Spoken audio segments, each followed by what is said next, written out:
Saya mendapat kabar bahwa Mhm, Abang kan, selama mhm, berapa, 1 bulan ini tuh mhm, sudah bertemu 2 kali dengan presiden. mhm, 1 kali catatan saya adalah tanggal 9 Januari, mhm, Abang diterima selama 7 jam. iya iya. Kemudian pada tanggal 30 Januari baru kemarin kemarin ya, Abang diterima 4 jam.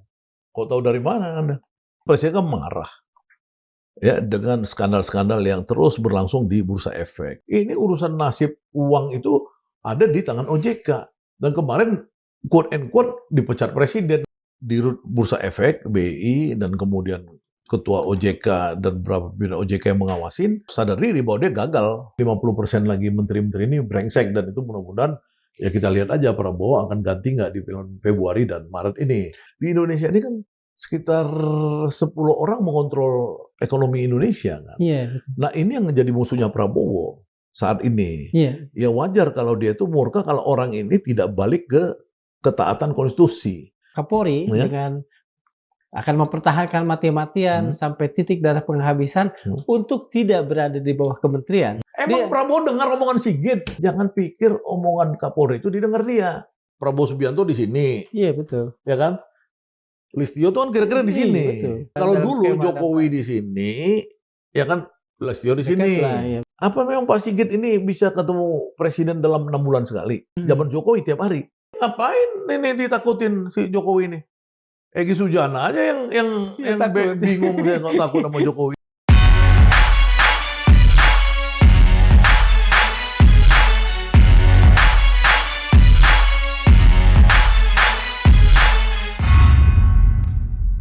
Bismillahirrahmanirrahim. Assalamualaikum warahmatullahi wabarakatuh.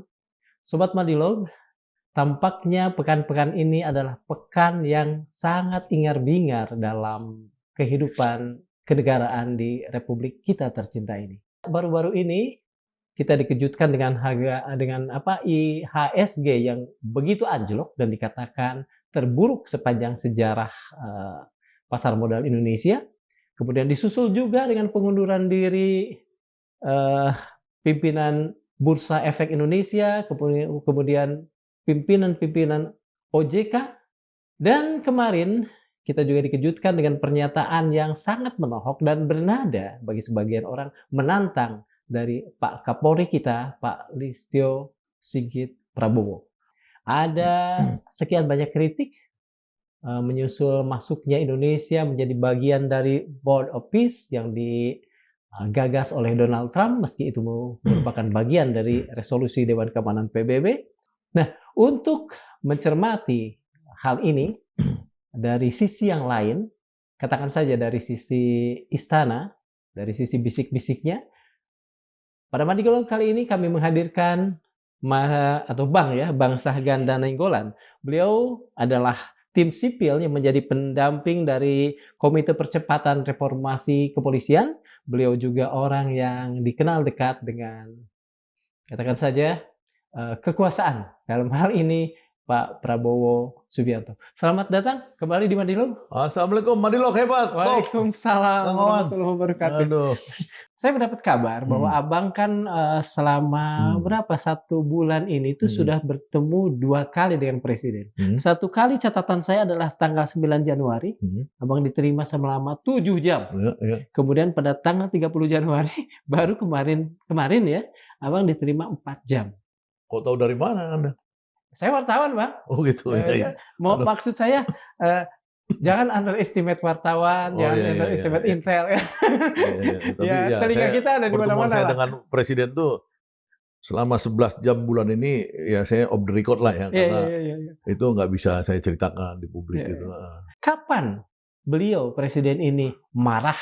Apakah langsung mengumpulkan ketua BI, OJK, atau lewat perantaraan, dan kemarahannya seperti apa sehingga membuat keduanya ini memilih, kedua pihak ini ya, memilih untuk mengundurkan diri dibanding dipecat secara langsung di depan publik? Ketua OJK itu kan lebih hebat Iya. dari Kapolri, banyak Ketua orang dan nggak tahu. wakilnya mengundurkan diri Iya. ya. Kan orang banyak nggak tahu. Ketua OJK itu sebenarnya bisa lebih sakti daripada ini kan, daripada polisi kan, dalam Iya, iya. konteks kekayaan negara kan mereka tuh bukan negara, bangsa lah. Iya, iya. Bank-bank semua apa semua itu asuransi kan di bawah kekuasaan mereka kontrolnya.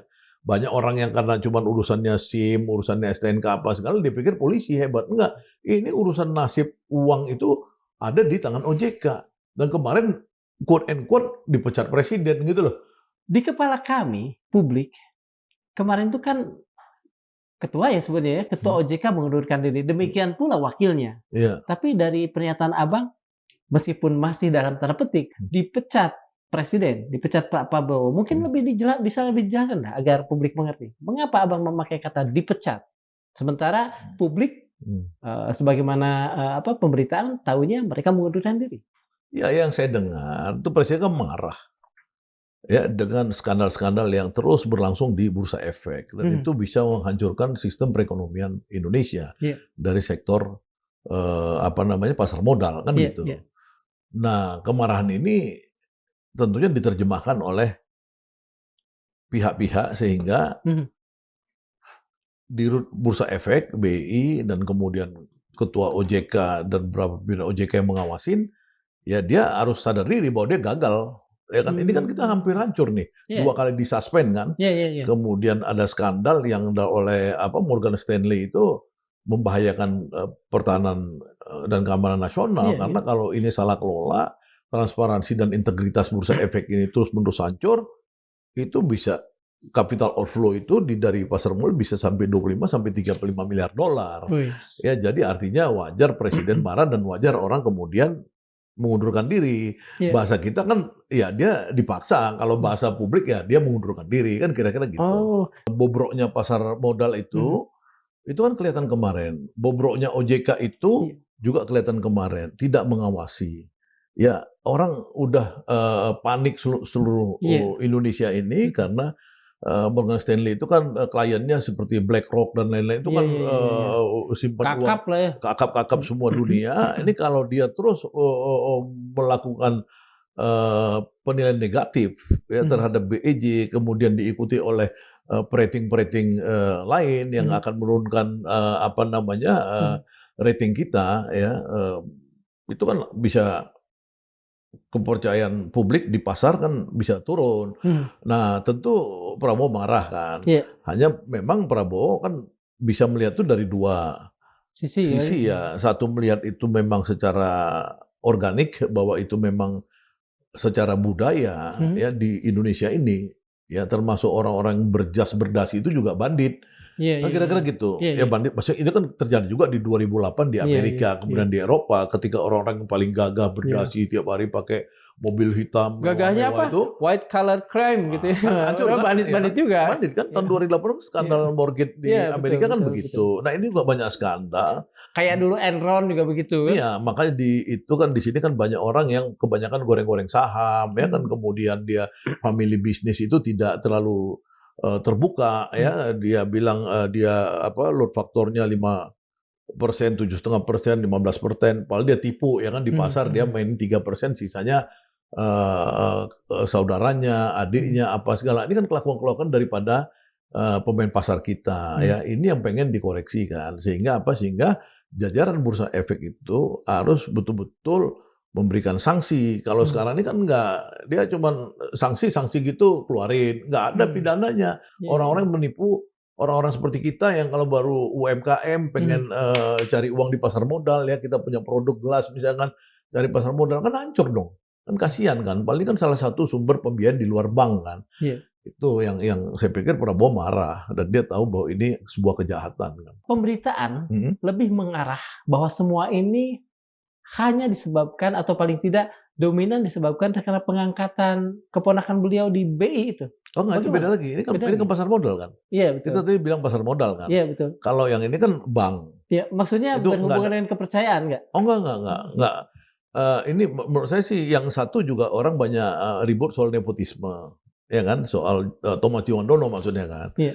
Nah, kalau Thomas Jiwandono ini memang isunya nepotisme karena dia mendorong anaknya pada saat bersamaan tiba-tiba ada media-media nasional yang kemudian memberitakan juga bahwa ini adiknya Thomas Jiwandono akan menjadi Menteri Luar Negeri.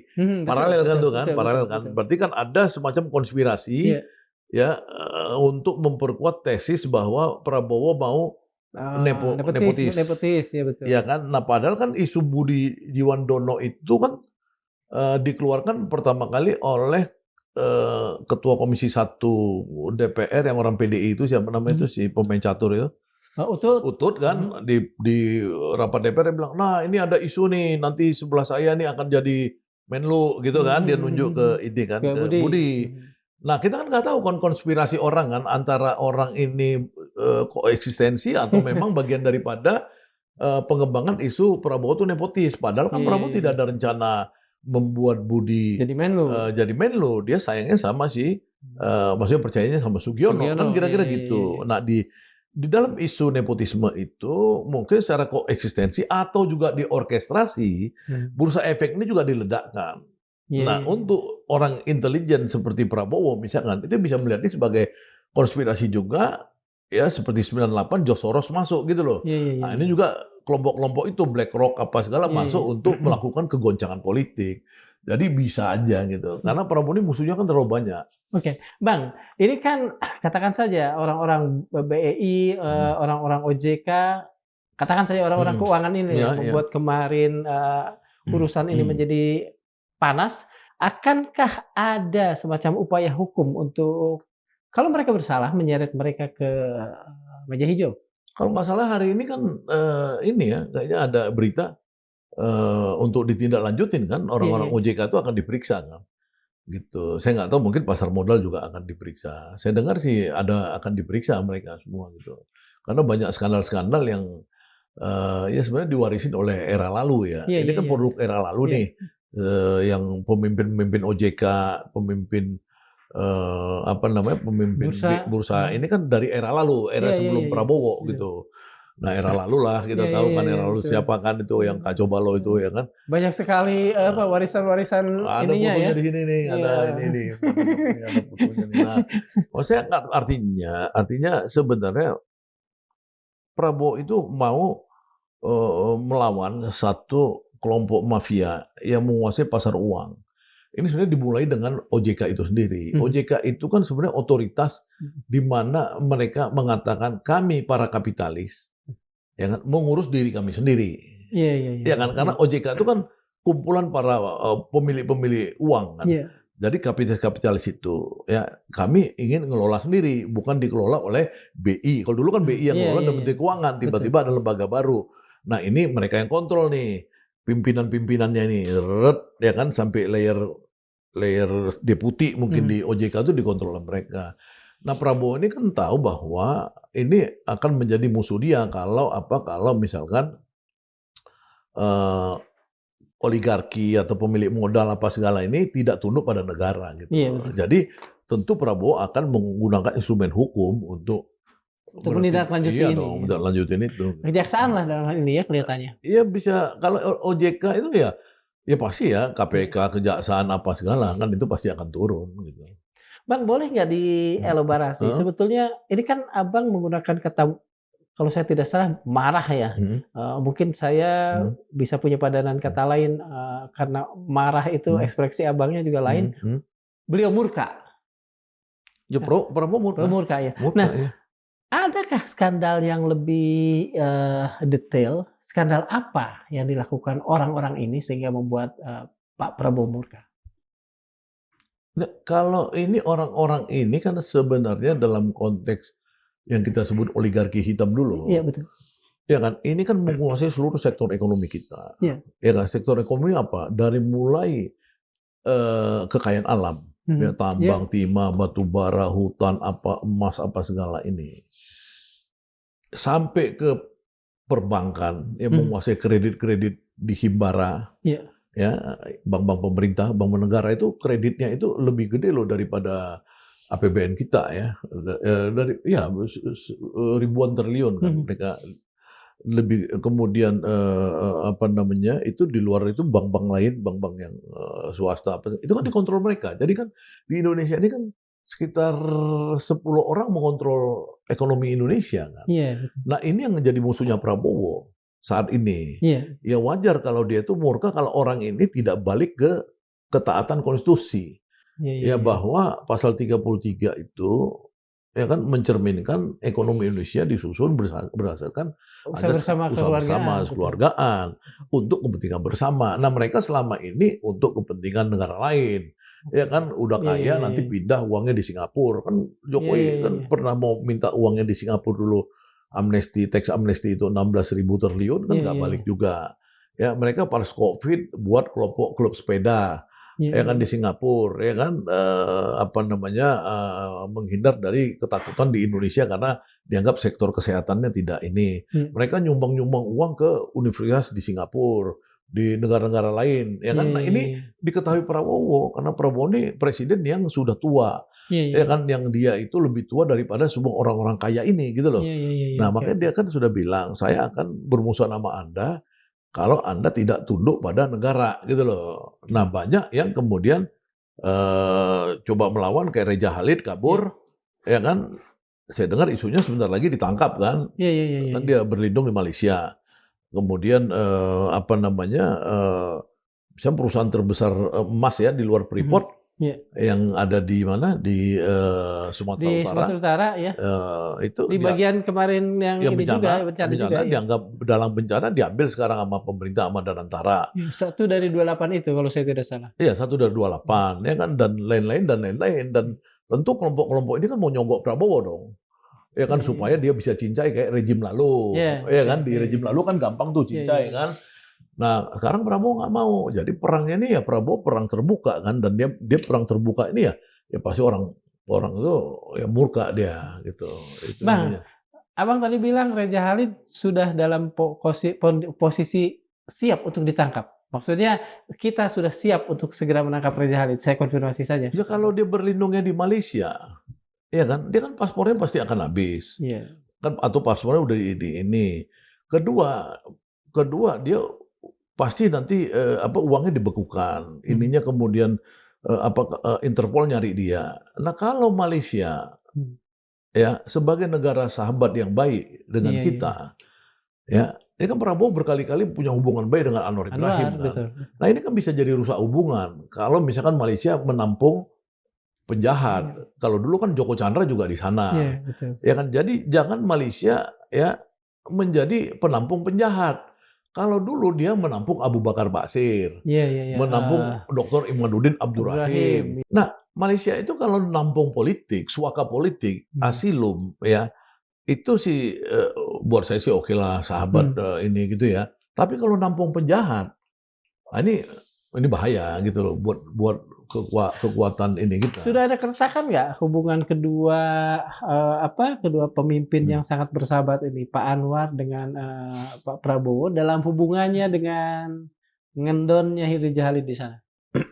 Saya belum dengar kabar ya, tapi fenomena kan saya lihat kan dalam konteks, bencana Aceh apa segala kan, Anwar kan pengen terlibat dalam, ikut, membantu apa segala Mhm. kan, tapi kan Prabowo tidak ada sambutan. Saya nggak melihat lagi ada kemesraan kan sekarang ini kan. Oke. Nah, mungkin Raja Khalid salah satu yang Membuat itu terjadi ya? membuat terjadi kan gitu. Orang BEI, Mhm, Mas Iman Rahman mhm, itu bahkan satu angkatan dengan mhm. saya di satu universitas, Oke, ya.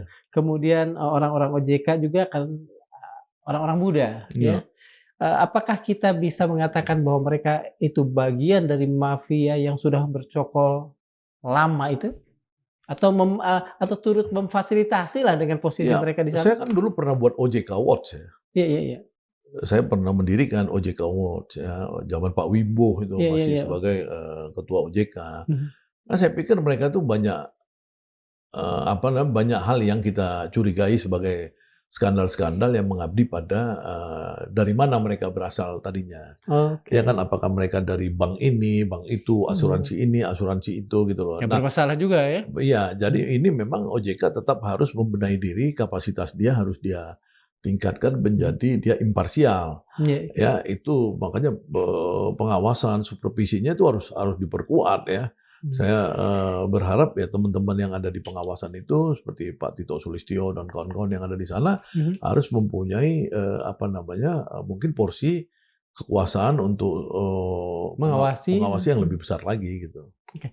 Ada nggak, tendensi bahwa Pak Prabowo akan melikuidasi lembaga ini? Kalau BEI tentu tidak, tapi OJK yang tadi, Bang Gana katakan mereka Hmm. bergabung dan kemudian ingin semacam otonomi lah, mengurus diri mereka sendiri. Akankah ini dilikuidasi atau hanya diganti, orang-orangnya? Dengan Ya dengan itu orang yang lebih dekat dengan presiden? pertanyaan kan spekulatif Iya ya. betul. Tapi kan ini kalau kita lihat di Cina misalkan ya, di Cina ini temannya si Xi Jinping yang paling dekat, pimpinan militer tuh si Wang apa itu Iya, namanya. Sekarang kan ditangkap sama Jinping. Xi Jinping. Ya kan? Iya iya iya. Karena apa? Karena dianggap ini dia sudah melanggar garis partai, udah mulai memperkaya diri apa segala. Mhm. Nah, ini baru 5 hari lalu kalau nggak salah ya. Iya iya Jadi iya. buat Prabowo juga apapun mungkin gitu. Iya Karena iya. tipe kepemimpinan Prabowo kan dia hidup mati untuk rakyat dia bilang. Iya iya iya. Jadi untuk itu dia memang kadang-kadang pasti akan bisa aja melumpuhkan quote and quote ya Iya iya iya. lembaga-lembaga yang dianggap memang sumber kerusakan negara gitu loh. Mungkin tidak dibubarkan tapi ya bisa juga dilemahkan gitu. Bahkan dibukukan bahkan ya. Ya bisa dilemahkan lah itu. Kemarin kita masih terngiang dengan apa yang dikatakan oleh Pak Listio, salah satunya adalah, semacam perintah dan kelihatannya kalau dari gayanya kan udah bukan imbauan ya, semacam perintah kepada jajarannya untuk bertahan, sampai titik darah penghabisan karena polisi tidak ingin berada di bawah kementerian. Iya. Sementara kan banyak sekali yang mengatakan bahwa itu adalah, semacam sebuah, posisi yang yang didorong oleh negara. Kalau Pak Prabowo marah dengan urusan-urusan BEI ini, apakah beliau juga marah dengan sikap Kapolri yang seolah menantang kepada otoritas, negara? Saya nggak tahu ya, maksudnya artinya polisi menantang ya. Yang paling penting gini, ini kan orang harus melihat bagaimana Pak Presiden ini mengelola kekuasaannya. Kan itu dulu kan. Oke. Kalau saya ini penerjemah ya, jangan dibilang saya ketemu Prabowo tadi 2 kali bulan ini apa. Iya iya Enggak, iya ini iya. saya terjemahan aja. Iya. Ini orang modelnya tuh mengkombinasikan antara komando dengan sistem matriks Oke. dalam berorganisasi.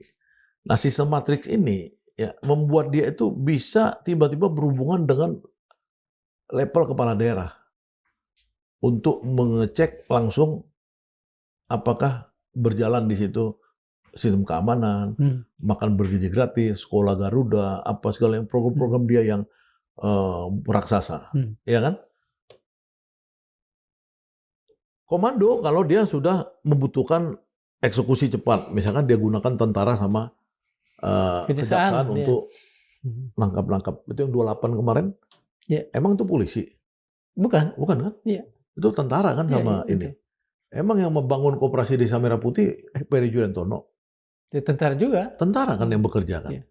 Orang bilang, oh militerisme. Ya itu kan cara pandang orang. Iya. Tapi cara pandang seorang presiden, bagaimana membuat efektif kekuasaan dia, itu yang kita harus tahu. Nah kalau menurut saya, orang banyak salah. Karena orang masih berpikir seolah-olah Pak Sigit ini seperti Pak Sigit di zaman Jokowi yang bisa ketemu presiden tiap hari. Ya kan? Iya iya iya iya. Apa memang Pak Sigit ini bisa ketemu presiden dalam 6 bulan sekali? Pertanyaan saya. Bukan 1 hari sekali. Zaman Jokowi tiap hari. 6 bulan sekali saya tanya, bertanya aja saya. Iya. Bisa nggak dia ketemu presiden? Ya kan kecuali di rapat kabinet kan pasti diundang untuk laporan. Kalau dulu kan Kapolri bisa tiap hari, tiap jam, tiap menit ketemu presiden. Iya. Sekarang lihat aja tiap hari presiden keluar negeri. Kalau presiden keluar negeri, Dipesertakan nggak gitu ya? means itu sebulan itu pasti ada presiden tuh keluar negeri. Dan keluar negerinya itu hitungan saya rata-rata sepertiga dari 1 bulan di luar negeri itu. Iya. Jadi di 30% kehidupan dia itu adalah urusan internasional. Iya kan? Siapa yang ngantar dia di airport? Coba ini dong pelajarin. Iya. Apa Bukan Pak Listio ya? Mana ada? Iya. Yang ada kan Dasko, Iya. kadang-kadang Wapres ikut, ya kan menterinya Mensesnek apa segala. Jadi sebenarnya orang yang seperti ini, dia bahasanya kepada siapa? Bukan belum tentu bahasa kepada presiden. Ya bahasanya mungkin ya kepada apa namanya ya orang-orang yang dalam struktur hierarki matriks dan apa tadi. Jadi itu dia mungkin pengen memberitahukan kepada jajarannya bahwa ya dia ingin sesungguhnya tidak ada polisi di bawah apa namanya Kementerian tadi. kementerian kan gitu. Termasuk dia minta dukungan DPR, ya kan. Memang DPR itu yang kemarin itu didengar presiden, kan belum tahu juga kita. Ya. Emang yang di DPR kemarin ada ketemu presiden dalam waktu 6 bulan terakhir? Coba tanya, cek. Iya. Ya kan? Kecuali Dasko ya, kecuali Pak Dasko ya. Kecuali Pak Dasko. Nah kalau Pak Dasko, karena saya ada banyak komunikasi sama dia, menurut saya Pak Dasko ini orang rasional. Iya kan? Dia melihat bahwa itu kebutuhan presiden tadi dalam mengelola kekuasaannya. Itu membutuhkan polisi yang bagaimana, ya pasti dia men-serve kan. Nggak mungkin dia bilang, oh ini Listio, aku DPR mempertahankan Listio. Nggak mungkin juga menurut saya. Dia pasti akan rasional. Ya kan, ini menurut saya presiden itu punya kecermatan sendiri ya untuk menilai. Nah ini ngerinya memang. Jadi kombinasi antara sistem matrik dan sistem komando tadi. Ya.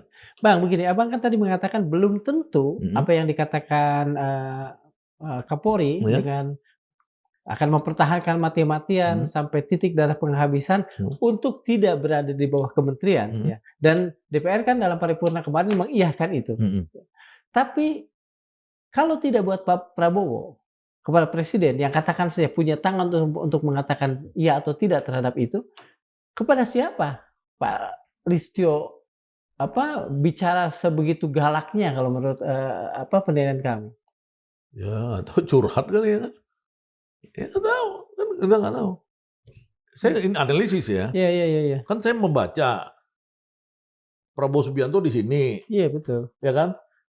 Listio tuh kan kira-kira di sini. Betul. Di bawahnya lah. Ya kan kalau dulu Jokowi di sini, ya kan Listio di sini. Iya betul. Ya nggak? Dari mulai ajudan akhirnya sampai temenan. Iya. Kalau menurut saya sekarang Prabowo di sini, Listio di sini. Ya kan di sini tuh udah kosong, ruang kosong, dia belum tentu bisa sampai kemari gitu loh. Ya kan itu gimana? Ini kan situasinya beda. Masa apakah itu adalah ungkapan kekesalan, ungkapan merajuk seorang katakan saja anak agar presiden mendengar itu dan memberikan perhatian, begitu? Iyalah, jadi gini Pak, ini kan orang nggak ngerti power. Iya. Power, what is power? Apa itu kekuatan, kekuasaan? Orang pada nggak ngerti. Prabowo ini sudah mencapai puncak pertamanya itu waktu dia Pangkostrat. Iya betul. Ya kan, waktu Pangkostrat, umur Kang Wawan, umur saya, umur Listio Sigit itu umur anak-anak. Emang Listio Sigit umurnya berapa sekarang? Ya kan, paling kan umurnya 56. Iya. Ya nggak? Iya. Ini Prabowo 75. Berapa tahun bedanya? 20 tahun. Iya, betul, ini orang udah Pangkostrat. Ini orang mungkin masih letnan. Atau apa. Atau belum tamat akademi. Terus saya mau ngelawan ini. Yang sekarang jadi presiden. Coba. Oke. Kalau begitu saya mencoba dari sisi lain. Kalau Pak Kapolri, Pak Sigit sampai berani mengemukakan sebuah pernyataan yang kalaupun itu tidak ditujukan pada presiden, dia apakah dapat backup dari yang tadi? Dasko. Bukan. DPR. Orang yang tadinya ini kemudian jadi sahabat, jadi bukan ajudan. Dari Jokowi? Dari Jokowi lah katakan. Ya Jokowi itu siapa? Ini orang kadang-kadang Indonesia ini rusak sistem berpikirnya. Makanya datang ke Great Institute, diskusi sama saya, ya kan supaya saya kasih tahu ilmu-ilmu analisa yang benar. Iya. Ini orang berapa orang nih sekarang nih? Presiden nih yang tuh, masih 2, 3, 7 Jokowi, 8. Jokowi, 8, Megawati, 8 itu, 7 sampai SBY. Iya. 7 sampai Jokowi itu 7, Bang. Prabowo enggak yang hidup nih. 4 kan? 4, iya. 4. Ini orang dari sejarah aja. Ya, ini muncul dari gorong-gorong, nggak ada kekuatan nih yang pakai topi ini, yang Jokowi ini. Iya. Ya kan? Ini aja. Ya, yang Megawati saja sama SBY. Iya. Belum tentu ya. Iya. Belum tentu. Betul. Punya wibawa yang kuat di depan Prabowo saat ini. Menarik nih, Bang. Abang tadi mengatakan tentang Pak Jokowi ya. Saya jadi ingat kan ada apa? Ada the man from Galilee. Behind the gun. Bukan, Hah? ada satu sebutan untuk, Hah? kalau nggak salah, Nabi Isa Yesus Kristus, Heeh "The heeh, man from Galilee." heeh. Kalau ini Oh, from Galilea, oke, the man from Gorong-Gorong. iya ya, Ini from baru. ini SBY aja belum tentu bisa 6 bulan sekali ketemu Prabowo. Prabowo. Megawati ini karena dihormatin, menurut saya, karena bapaknya Megawati ini dianggap oleh Bapak Prabowo sebagai Suhunya lah ya. orang seperti dia yang Iya. ideologis. Iya iya Ya kan, karena cuma 2 kan presiden yang ideologis, iya. yang tidak mau korupsi, yang nggak mau korupsi nih, Iya. cuma 2, Soekarno sama Prabowo, nggak ada yang lain. Ya kan, Iya, yang betul. tidak mau, ini saya, urusan saya kan, ini kan saya kayak kata Panji, Iya. keyakinan saya, Iya, kata Panji betul kan, betul. ya ini kan keyakinan saya, yang tidak mau korupsi cuma 2, Prabowo sama Soekarno. Nggak mau duit lah, Iya kira-kira iya gitu, iya ya kan. iya. Nah, ini ngapain ini ditakutin si Jokowi ini? Egy Sujana aja Iya, yang takut. bingung, dia nggak takut sama Jokowi, ya kan. Jadi nggak. Prabowo itu menurut saya kadang-kadang mengatakan Prabowo ini adalah, ya saya nggak berani juga bilang, saya mau bilang benevolent diktator, ya kan. Iya iya. Artinya dia ini memang orang udah, karena dia menjadi tua, ya menjadi ini, jadi karismanya itu sudah maksimum, udah Iya nggak ada iya. tandingan, tapi dia baik hati. Ya kan? Benevolent. Benevolent tadi, dia suka nangis lihat orang tukang beca, suka nangis lihat anak-anak kecil nggak bisa nyebrang sungai, dia bangunin 70.000 atau ya 70.000 jembatan sekarang, tukang beca dia bangunin, beca-beca listrik, dia kasih orang miskin stunting yang kurang gizi dikasih makan gratis. Dia ini betul-betul dia ini ya sosialis ekstrim gitu loh. Jadi menurut saya sih ya apa namanya, ya mau nggak mau kita udah melihat orang seperti ini, kamu mau apa? Ya kan, ya udah kita ikhlas, kita doain semoga dia panjang umur kan. Nah, maksud saya begini, ketika Pak Prabowo tidak bisa kita konfirmasi marah terhadap, apa yang katakan saja sangat lugas dikatakan oleh Bukan, Pak orang kok marah, dia mungkin nggak dengar gitu loh maksudnya, paham nggak? Emang dia Prabowo dengar omongan Sigit? Itu loh pertanyaannya. iya iya iya. Nih, coba kasih tanda tanya, Tegasnya kasih tanda tanya nih. dicuekin gitu ya? Bukan cuek, kagak denger mungkin, Iya iya iya. nggak Oke. dengar. Nggak Iya iya. dengar. Kamu coba bayangin orang ini, saya nggak mau bilang dia seperti Xi Jinping dan Putin ya. Iya iya iya. Ya, yang sama sekali memang itu semua keluar dari kepalanya. Nggak ada dengar tuh kalau Xi Jinping, Putin udah nggak dengar. Apalagi Donald Trump. Iya. Oh, itu udah nggak ada lagi tuh. Viktor Orban nggak ada. Nah, saya bilang Prabowo ini mungkin 20% mendengar. Ya, saya dengar dia sekarang udah mulai banyak ngundang-undang orang ke Hambalang, ke rumahnya, Kertanegara apa segala untuk mendengar, ya kan. Mudah-mudahan itu ada manfaatnya. Tapi jangan pikir omongan Kapolri itu didengar dia.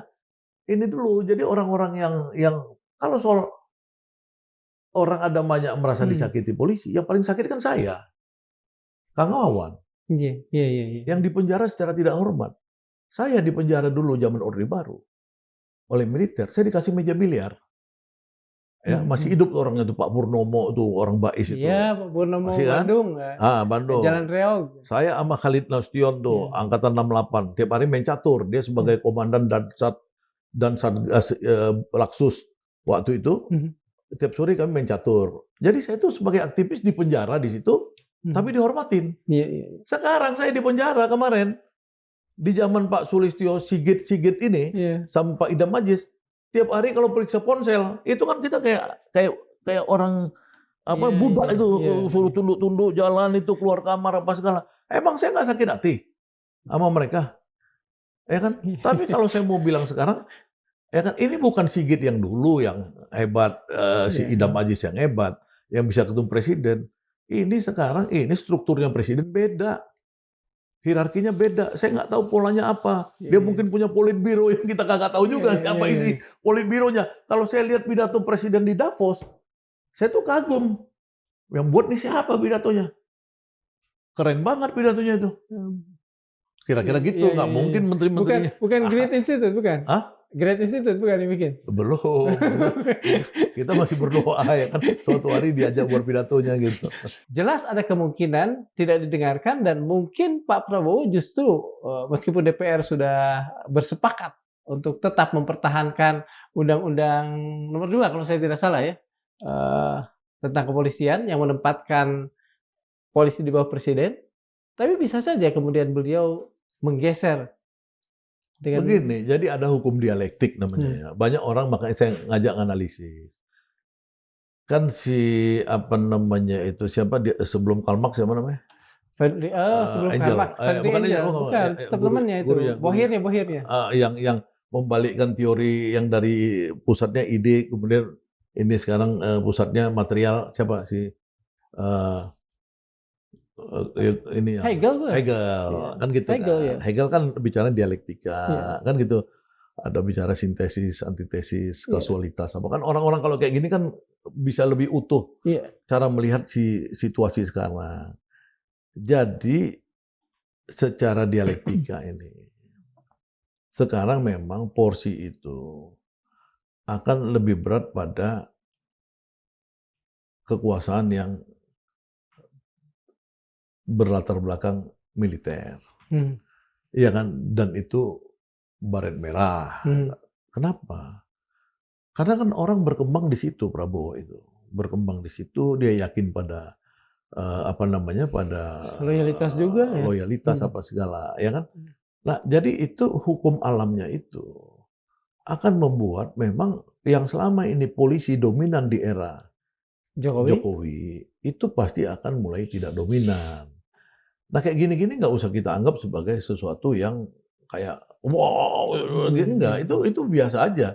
Ya itu kan sama juga waktu zaman SBY kan. Zaman SBY itu siapa yang berani ngelawan Samsir Samsir Siregar misalnya? Iya, Ya kan? Ada yang berani ngelawan Sudi Silalahi. iya, iya, Ada yang berani ngelawan. Waktu rekening gendut polisi yang bongkar siapa? Kan semua di zaman SBY, bisa iya, kayak gitu. Itu kan selalu dialektikanya begitu. iya. Nah, kalau begini, yang paling penting kita jangan lagi misalkan bahwa polisi ini kuat apa, ya nggak bisa lah. Itu kan memang hukum alam aja. Yang paling penting kan kita bagaimana caranya melihat ini bahwa siapapun yang berkuasa, dia harus masuk pada prinsip-prinsip tadi. Hmm, Jangan korupsi, ya hmm. kan? Ya alhamdulillah Prabowo anti korupsi kan Iya. gitu. Jangan apa namanya rakyat tidak diperhatikan. Nah, Jangan alhamdulillah serakanomik ya juga. jangan serakanomik, jangan membiarkan 10 orang konglomerat hitam ini yang Menguasai, menguasai Indonesia, betul. eee, sumber daya apa segala, dibagilah. Iya. Nah, ini Prabowo kan menata saya lihat. Nah, menata kalau Hmm, Prabowo itu insya Allah panjang umur hmm, sampai 2034 berkuasa, menurut saya ya itu ada satu sistem baru, Indonesia baru, ya hmm. kan dengan nasionalisme baru, ya di mana ada kesempatan karena selama ini kan global order membuat kita nggak punya kesempatan. Iya, Ada George Soros merusak main dari pasar uang, ada nanti Singapura atau apa, Australia infiltrasi apa. Kalau sekarang kan mudah-mudahan karena semua masing-masing sibuk mhm, dengan ide Donald Trump, iya. ya kan kayak kita tuh jadi make Indonesia first Make apa Indonesia great great again. again apa segala gitu-gitu kan Iya, semua iya. kan.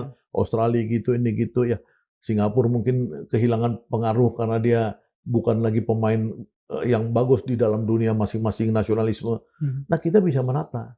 Nah, kalau kita bisa menata, mudah-mudahan struktur itu dapat aja porsi orang pribumi, Islam, mhm. kemudian orang miskin, orang apa itu dapat porsi ekonomi di sini naik jadi 30% aja. Iya, iya, iya. Menurut saya Indonesia ke depan akan lebih adil dan ini dan Iya. bagus untuk ke depannya. Dengan kata lain, apa semua yang dilakukan, Pak Prabowo sekarang ini betul-betul dalam proses bersih-bersih tadi untuk kemudian dia memunculkan, apa namanya, satu bukan sistem sebetulnya, satu, perwujudan baru yang lebih memungkinkan rakyat sejahtera? Kalau di Prabowo-nya sih level Prabowo 100% lah ya. Iya. Cuman kan bagaimana Prabowo menyiapkan infrastrukturnya kan. Mhm. Kehebatannya Cina ini, ya itu kan dia membangun infrastruktur, namanya partai kan. Iya, betul. Jadi hampir semua gubernur misalkan di Shanghai, di Fujian, di apa segala itu misalkan, itu kan ada partai yang ngawasin kan. Iya.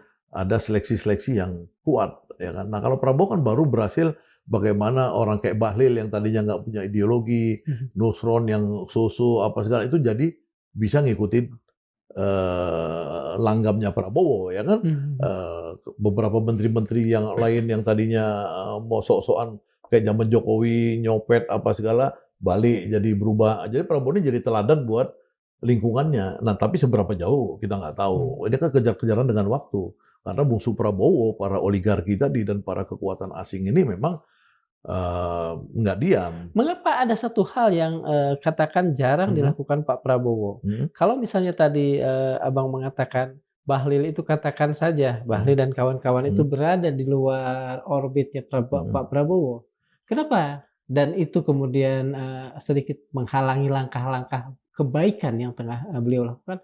Mengapa tidak langsung di-retool ajalah kalau dalam Ya kan bahasa masa lalu? kita bangsa ini kan beda sama bangsa-bangsa, ya misalnya dulu Korea Mhm. ya, kemudian kalau Jepang udah lebih hebat lah, yang setara sama kita lah ya, Vietnam lah ya, ya Vietnam, sebentar India. lagi Nah itu ada ini. namanya lapisan elit. Oke. Nah lapisan elit itu yang menentukan bagaimana kerja-kerja di bawah itu bisa sukses kan? Iya, Ya nggak? Kalau iya, ada orang manajer tapi CD-nya supervisornya hancur kan nggak iya bisa. betul. Nah lapisan elit kita itu lemah, sedikit, tipis. Jadi mungkin Prabowo strateginya bagaimana merangkul Bahlil. Lu Mhm. bisa ikut gua nggak? Lu kan dulu bekas ketua HMI di Papua, Iya, iya, lu bendahara apa atau pokoknya macam-macam. iya. Begitu juga yang lain-lain, ya kan orang-orang. Saya pikir gitu, strategi dia Mhm. merangkul dan saya lihat sekarang udah pada bagus, ya kan. Misalkan Nusron sekarang menjadi avant-garde untuk tidak main-main dalam HGU dan HGB, Iya, iya, HGU betul, ya, betul. GU, Bahlil juga gitu, apa. Jadi udah mulai mulai ideologis gitu. Mhm. Nah, tapi ini menurut saya tidak cukup karena mungkin 50% lagi menteri-menteri ini brengsek dan itu mudah-mudahan ya kita lihat aja Prabowo akan ganti nggak di bulan Februari dan Maret ini. Ya kan, kan isunya reshuffle Iya, tuh betul. Februari Maret kan. Nah, kita lihat aja kita tunggu. Apa yang bisa menjamin Pak Prabowo bahwa orang-orang yang saya tidak ingin menyebut nama-nama ya, Hmm. tapi, eee, dulunya katakan saja abu-abu sampai ke hitam, Hmm. kemudian sekarang menjadi lebih baik, Hmm. itu tidak lebih dari upaya atau atau gaya mimikri lah, Hmm. kayak bunglon, kayak Londok, berubah dulu Hmm. karena pimpinan gue Hmm. begini gitu. Bisa ada apa yang bisa menjamin itu? Ya nggak Kan bisa bisa aja lah. mereka bunglon-bunglonan aja. Saya kan nggak bilang dia kayak Putin sama Xi Jinping, Malaysia, iya, iya. kayak Viktor Orban, Iya, iya. ya kan. Orban Hongaria itu ya, Ya, betul. tapi kan ya sedikit lah, Iya, iya, ada-ada iya. juga Iya, gitu. betul. Artinya orang ini mau ngelawan memang berani Bahlil ngelawan Prabowo, berani Sigit memang ngelawan Prabowo, berani ini. Akankah keluar kalau misalnya ada orang yang seperti tadi, berani, akan keluarkah komandonya tuh? Ya, Heeh. dia hidupnya ini kan selalu di komando, Iya, ya kan. Dia kan hidupnya di perang mulu, perang di iya, iya. Mapeduma, perang di Timur Timur, ya kan, dan lain-lain di Kostrad, Iya. Pangkostrat, ini dan ya saya sendiri sebagai orang sipil kadang-kadang ya wah ini kadang-kadang waduh saya doa ya Allah ya Rabbi janganlah dia sampai kayak Putin, kayak Iya, iya, iya, iya. ini apa namanya, ini ya. Meskipun yang Ya kalau dirasakan kayak oleh Erdogan publik oke lah saya kurang senang, gitu, kurang Erdogan, ya kurang kan. apa Apa? namanya, Pak Prabowo tuh seperti kurang, gitu. Enggak, itu orang yang nggak ngerti, yang Oh, musuh siap. kalau orang nggak ngerti hierarki, Iya, iya. baca buku yang banyak. Siap, siap, siap. Hierarki kekejaman dunia Iya. hierarki kekejaman dunia itu ada di tangan pemilik modal. Iya kan, Oke. dari dulu Iya, dong. iya, iya, betul, Ya betul. kan, kenapa ada seluruh dunia nih buku-buku yang kita pelajari, buku-buku perjuangan, Ketidakadilan gitu ya. ketidakadilan, baik perjuangan Islam, Iya. baik perjuangan, kiri, apa segala Mhm. dari mana sih buku itu? Buku itu karena kita melawan yang namanya Qorun.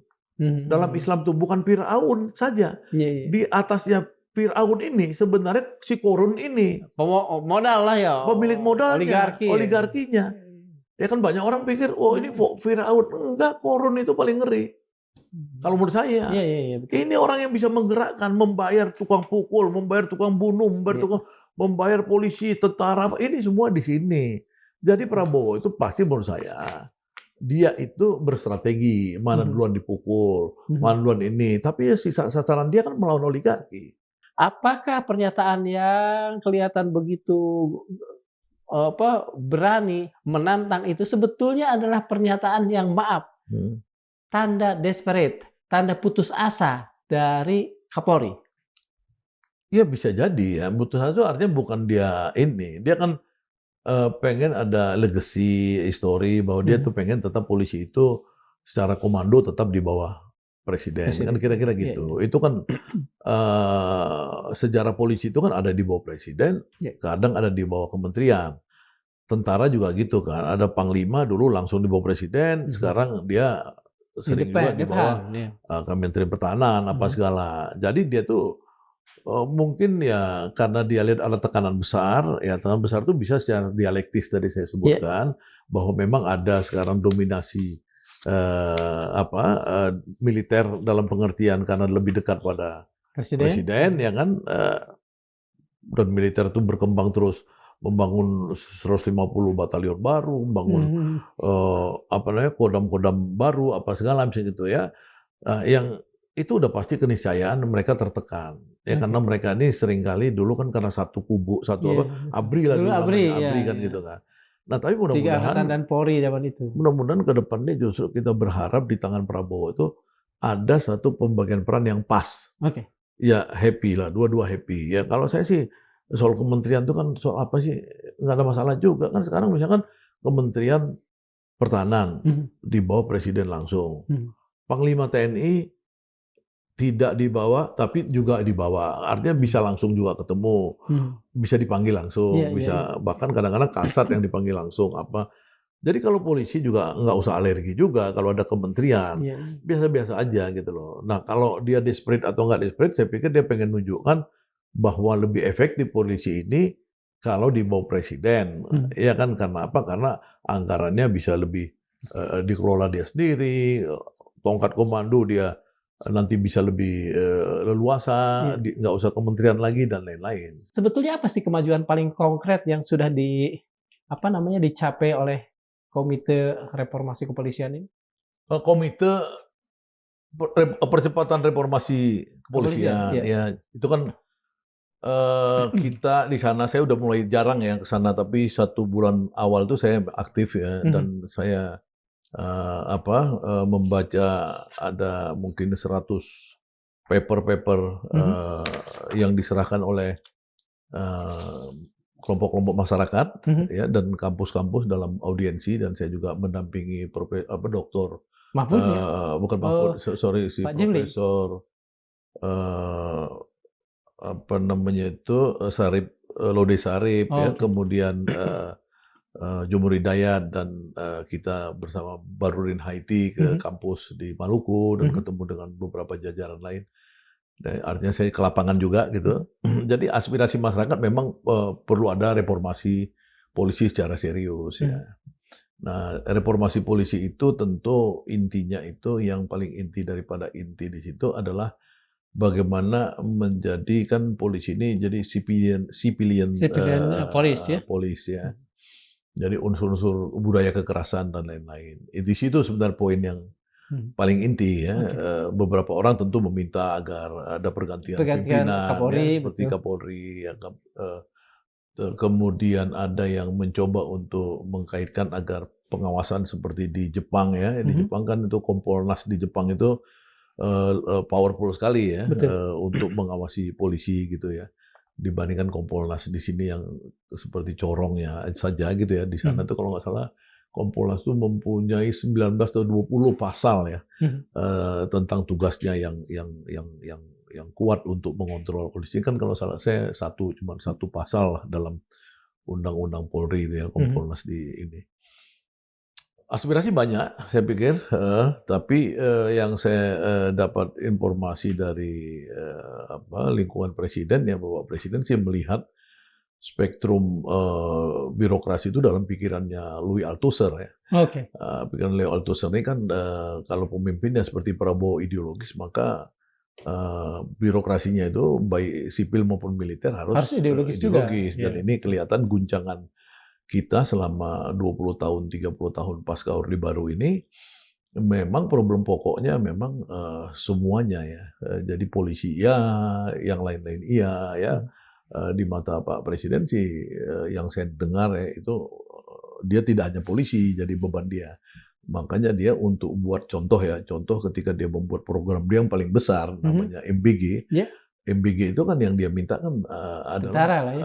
tentara dan lain-lain ya, Mhm masyarakat, mhm. NU, Muhammadiyah, artinya Oke di luar birokrasi gitu loh. oke, iya Wah itu proyek paling strategis kan. Nah iya. itu dalam pikiran Althusser disebut sebagai, state apparatus ideologis. Jadi birokrasinya ini dia tidak berharap banyak juga di sini, tapi dia Mhm berharap juga ininya menguat gitu loh Iya. ya. Misalkan di sini nanti teman-teman yang katakanlah orang nuduh KKN ya, tapi Iya. dia memanfaatkan nepotismenya bukan korupsinya. Jadi yang dituduh oleh seperti ICW dan lain-lain di Mhm. situ KKN ya mungkin ada nepotisnya ada, tapi Oke. itu kolusi ya bukan nepotis ya, kolusinya ada tapi ya itu memang untuk kebaikan. Oke. Dalam pikiran Althusser itu Iya terjemahan iya. saya ya. Iya iya iya. Mhm. Bang, kalau tadi kan Abang dan Mhm. teman-teman yang lain, Mhm. termasuk beberapa orang yang saya kenal, Mhm. membantu dari Iya, KPRP ini, iya, kan turun ke lapangan, iya, menyerap suara-suara publik. iya. Seberapa kuat suara publik yang menginginkan Mhm, pergantian kepemimpinan di mhm, Polri yang mhm, eh, bukan saja mhm, kemudian Abang lihat, tapi mhm, diperbincangkan mhm. dalam forum KPRP ini? Kalau sosok itu jarang ya, kalau yang saya lihat sosok Mhm. ya, minta sosok, Pak Sulistyo diganti, Mhm. itu jarang, ada tapi jarang gitu. Oke. Karena orang kalau bilang, "Oh ini pemimpinnya kalau mau reformasi mesti dari atas, berarti Mhm. dari topnya dulu Iya. di ini," gitu, ya kan. Ada Iya. tentu udah kadang banyak ada gitu. Tapi bahwa secara umum itu misalkan bagaimana polisi itu jangan cepat mukulin demonstran. Oke. Bagaimana polisi itu jangan cepat mentersangkakan Orang. orang, Mhm. gitu-gitu loh. Mhm. Jangan polisi itu menjadi backing mafia-mafia tambang apa segala, itu Mhm. muncul gitu. Iya. Heeh, jadi ada concern yang sifatnya dia sistem dan, institusional, Mhm. tapi satu dua memang muncul juga soal pergantian Kapolri gitu. Dan Mhm. kemudian bagaimana, apa namanya, isu pergantian Kapolri ini katakan saja diserap dan diperbincangkan di dalam? Ya kalau saya kan nggak punya hak bicara ya, Oke. jadi yang, disebut oleh Kang Wawan tadi dalam konteks saya ini membantu sebagai Pokja, Mhm. kan saya dianggap sebagai kayak peneliti, bukan orang Oh, yang punya, oke. otoritas. Yang punya otoritas itu ya tentu yang, 11 Iya, orang, 11 orang itu, betul. seperti Pak Jimli dan Betul. kawan-kawan. Saya nggak punya hak dan tidak punya ini ya, kita cuma membantu merumuskan Oke. merumuskan, memformulasikan ya, saya sendiri di kantor Gen Institute buat FGD Mhm. yang mengundang 20 pakar-pakar, hukum dan, kepolisian gitu. Mhm. Jadi sebenarnya itu kita menyaring, menyerahkan nanti kepada 10 orang itu, dan 10 orang itu yang nentukan. Nah, itu kadang-kadang kan kita nggak dilibatkan dalam itu. Oh, oke. Mhm, Dalam iya. pengambilan-pengambilan keputusan Iya, internal ya? kita enggak, kita bantu. Kalau saya di situ konteksnya bantu. Oke. Karena diajak Pak Jimli, bantu untuk apa, Mhm. ngetik lah, tukang Oke. ketik lah saya nih, ya kan. Dalam penilaian Abang, sebagai orang yang termasuk lingkaran Mhm, paling mhm, dalam mhm. dari,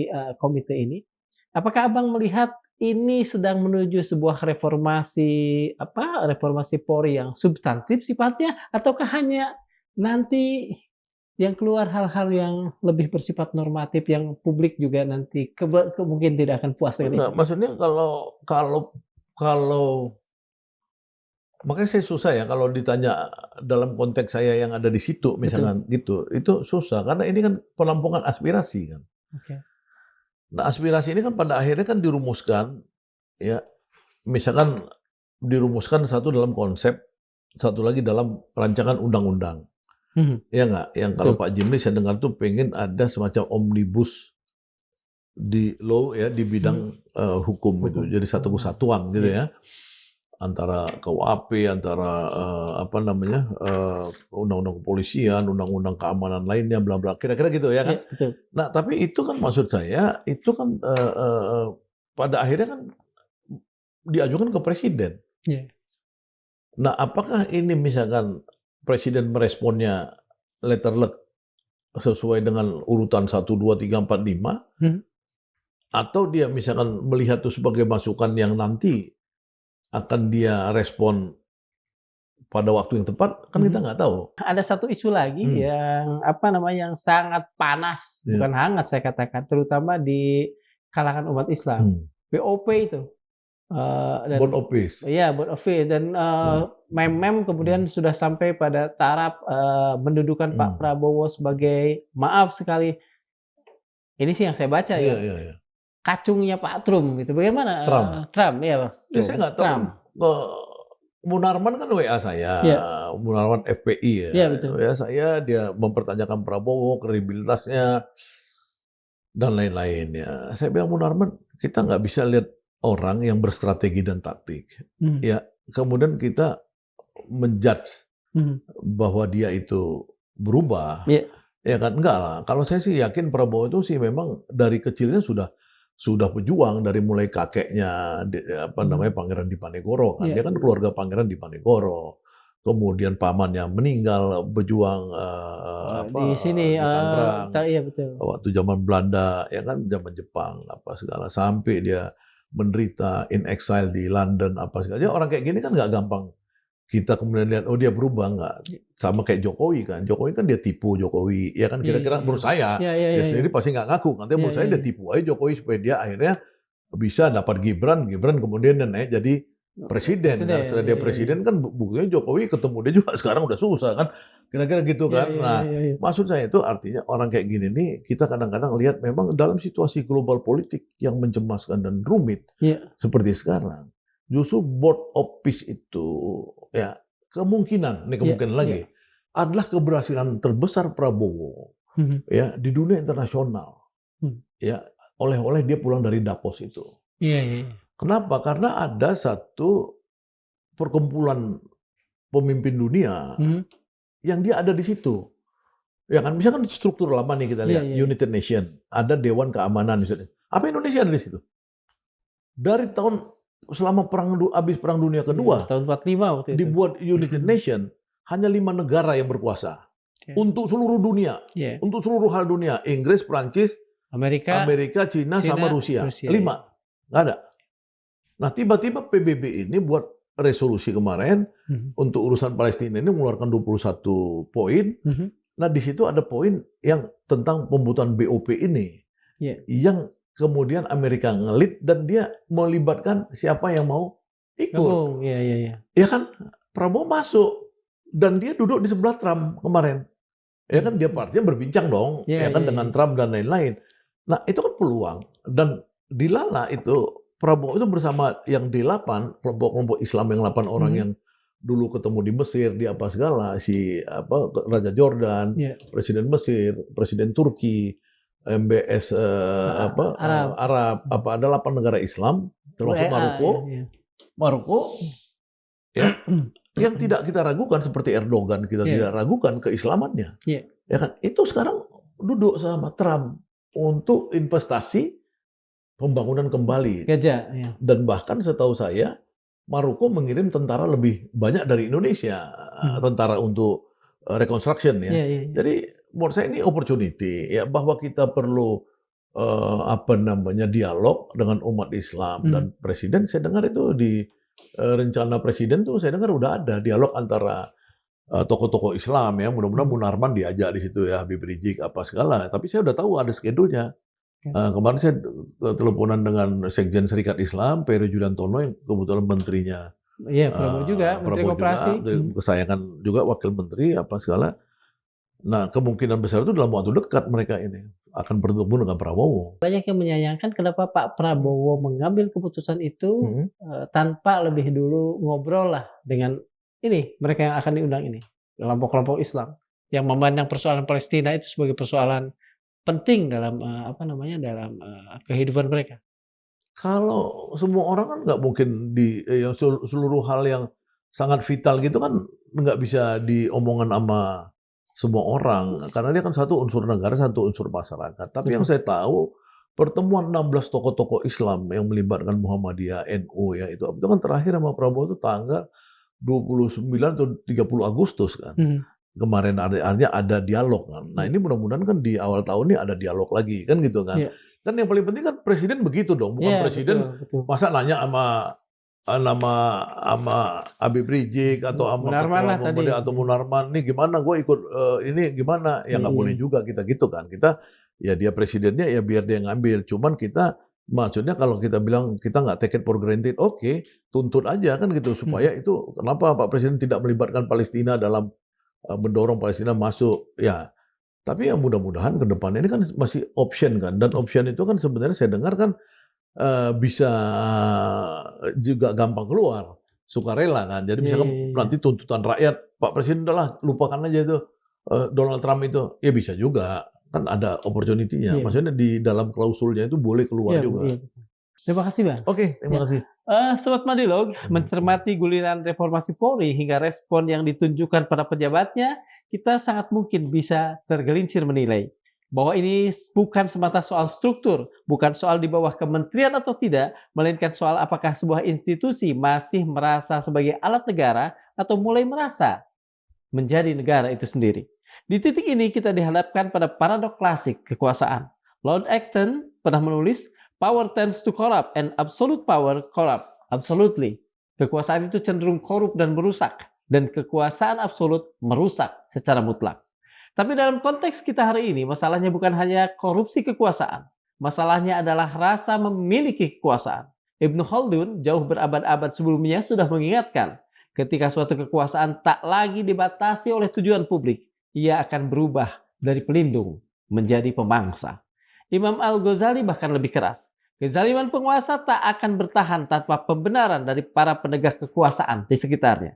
Artinya jelas, negara yang sehat bukan negara yang aparatnya kuat, tetapi negara yang aparatnya tunduk pada hukum, pada sipil, dan pada kebenaran. Karena pada akhirnya yang berbahaya bagi republik ini bukan polisi yang bersenjata, melainkan institusi yang merasa dirinya lebih tinggi dari negara itu sendiri. Terima kasih sudah memirsa. Assalamualaikum warahmatullahi wabarakatuh. Terima kasih, Waalaikumsalam Bang. warahmatullahi wabarakatuh.